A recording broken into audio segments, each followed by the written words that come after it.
బంగాళాఖాతంలో ఒక వాయుగుండం కొనసాగుతుండగానే మరొకటి ఏర్పడేందుకు పరిస్థితులు అనుకూలంగా మారుతున్నాయి.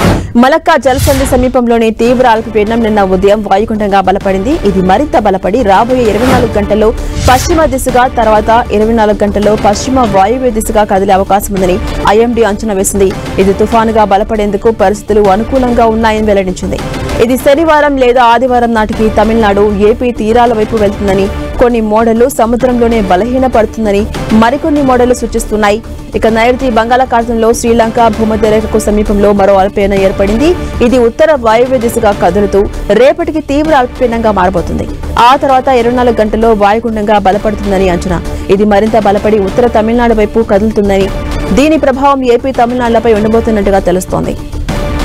ఇక ఈ వాయుగుండాల ప్రభావంతో ఏపీలోని పలు ప్రాంతాల్లో శనివారం తర్వాత వర్షాలు పడతాయని అమరావతి వాతావరణ కేంద్రం తెలిపింది. శనివారం ప్రకాశం, నెల్లూరు, కడప, అన్నమయ్య, తిరుపతి, చిత్తూరు జిల్లాలో భారీగా వర్షాలు కురిసే అవకాశం ఉందని వెల్లడించింది. ఇక ఆదివారం ప్రకాశం, నెల్లూరు, కడప, అన్నమయ్య, తిరుపతి, చిత్తూరు జిల్లాల్లో భారీ నుంచి అతి భారీ వర్షాలు కురిసే ఛాన్స్ ఉంది.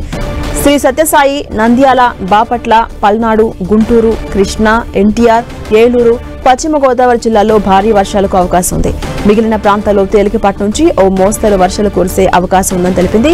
సముద్రంలో అధిక వేగంతో గాలులు వీచి అలజడిగా మారబోతున్న నేపథ్యంలో గురువారం నుంచి మత్స్యకారులు వేటకు వెళ్లకూడదని విశాఖలోని తుఫాను హెచ్చరికల కేంద్రం అధికారులు సూచించారు.